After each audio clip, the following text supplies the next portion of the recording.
నమస్తే, welcome to Disha TV.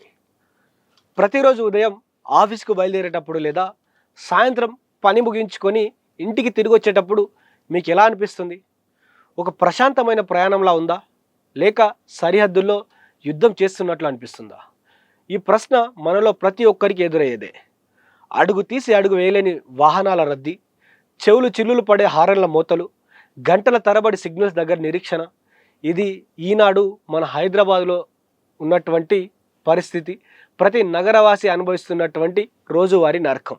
మనం ఆఫీసులకు వెళ్ళి చేసే ఉద్యోగాలు, ఇంట్లో గడిపే సమయం, ఈ సంగతి అంతా పక్కన పెడితే అసలు మన జీవితంలో ఎంత సమయాన్ని కేవలం ఈ రోడ్ల మీదే ట్రాఫిక్లోనే వృధా చేస్తున్నామో ఎప్పుడైనా ఆలోచించారా? తాజా ట్రాఫిక్ ఇండెక్స్ సర్వే ప్రకారం ఒక విస్తుపోయేటువంటి నిజం బయటికి వచ్చింది. ఈ దారుణమైన సత్యాన్ని వాళ్ళు బయటపెట్టారు. సగటు హైదరాబాదీ ఏడాదికి అక్షరాల 200 గంటల విలువైన సమయాన్ని కేవలం రోడ్ల మీద ట్రాఫిక్ రద్దీ మధ్య కరిగిస్తున్నాడని ఈ సర్వే చెప్పింది.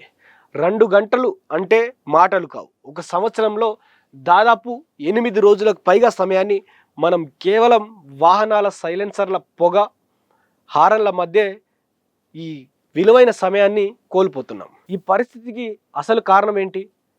మన హైదరాబాద్ నగరం నలుదిక్కుల శరవేగంగా విస్తరిస్తుంది.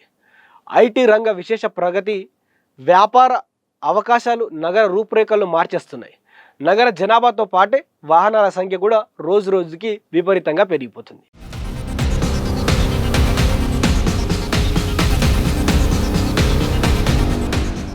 ఏటా లక్షలాది కొత్త వాహనాలు రోడ్డెక్కుతున్నాయి. కానీ ఆ రద్దీని తట్టుకునే స్థాయిలో రోడ్ల విస్తరణ మాత్రం జరగడం లేదు. ప్రభుత్వం ఎన్ని కొత్త ఫ్లైఓవర్లు నిర్మించినా, అండర్ పాస్లు కట్టినా ట్రాఫిక్ కష్టాలు మాత్రం పూర్తి స్థాయిలో పరిష్కారం దొరకడం లేదు. ముఖ్యంగా ఉదయం 9 గంటల నుంచి 11 గంటల వరకు, మళ్ళీ సాయంత్రం 5 గంటల నుంచి 8 గంటల వరకు పీక్ అవర్స్లో రోడ్ల మీద వాహనాలు పాకుతూ వెళ్లాల్సిందే. అయితే ఇది కేవలం సమయం వృధా అవ్వడానికి మాత్రమే పరిమితం కాలేదు. మన ఆరోగ్యాన్ని, జీవన ప్రమాణాలను కూడా తీవ్రంగా దెబ్బతీస్తుంది. గంటల తరబడి బైక్ల మీద లేదా కార్లలో కూర్చొని పదే పదే క్లచ్ బ్రేకులు తొక్కుతూ ఉండడం వల్ల నగరవాసులకు విపరీతమైనటువంటి నడుము నొప్పులు, వెన్నుముక సమస్యలు మరియు మెడ నొప్పుల బారిన పడుతున్నారు. రోజు మొత్తం ఆఫీస్లో పనిచేసి ఆ అలసటతో మళ్ళీ ట్రాఫిక్తో పోరాటం చేస్తూ ఇంటికి చేరేసరికి మనిషి శారీరకంగా, మానసికంగా పూర్తిగా అలసిపోతున్నాడు. ఈ విపరీతమైన ఒత్తిడి వల్ల కంటి నిండా నిద్రపోయి ఆ అదృష్టాన్ని ఎప్పుడు వస్తుందో అంటూ కూడా చాలామంది ఇబ్బంది పడుతున్నటువంటి పరిస్థితి. ఆ అదృష్టాన్ని కూడా చాలామంది కోల్పోతూ ఉన్నారు. మరోవైపు ట్రాఫిక్ రద్దీ వల్ల గంటల తరబడి వాహనాలు రోడ్లపై నిలిచిపోవడంతో నగరంలో వాయు కాలుష్యం విపరీతంగా పెరిగిపోతుంది. ఈ వాహనాలు వదిలే విషపూరితమైనటువంటి పొగను నిత్యం పీల్చడం వల్ల పిల్లలు, పెద్దల్లో ఆస్తమా, అలర్జీలు ఇటువంటి అన్నీ కూడా తీవ్రమైన శ్వాసకోశ వ్యాధులు పెరుగుతున్నాయని ఆరోగ్య నిపుణులు హెచ్చరిస్తున్నారు. అంటే ట్రాఫిక్ మన కాలాన్నే కాదు, మన ఆరోగ్యాన్ని, ఆయుష్ని కూడా తినేస్తుంది.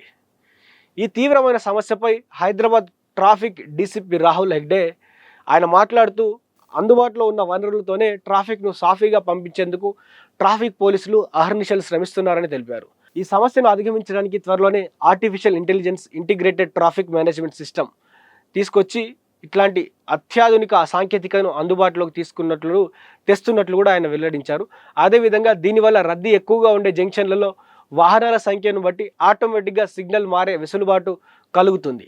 అలాగే రోడ్లపై ఫుట్పాత్ అక్రమణలు తొలగించి ఫ్రీ లెఫ్ట్ ఆటంకం లేకుండా బల్దియా అధికారులతో సమన్వయం చేసుకుంటామని పేర్కొన్నారు. అయితే ఈ పోలీసులు లేదా ప్రభుత్వం ఎన్ని చర్యలు తీసుకున్నా ఈ సమస్యకు శాశ్వత పరిష్కారం లభించాలంటే ప్రజల భాగస్వామ్యం మరియు సహకారం చాలా అవసరం.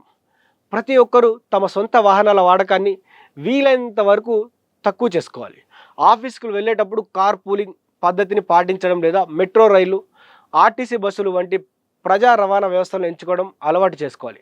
మన సొంత వాహనాలు తగ్గించి పబ్లిక్ ట్రాన్స్పోర్ట్ను వాడటం మొదలు పెడితే రోడ్లపై ట్రాఫిక్ రద్దీ తగ్గడమే కాకుండా కాలుష్యం కూడా భారీగా తగ్గుతుంది.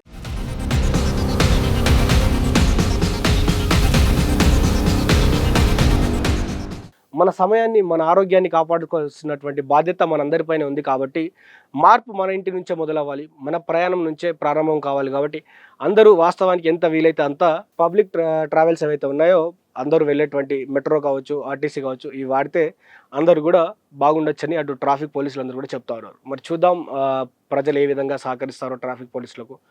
చూస్తూనే ఉండండి దిశ టీవీ.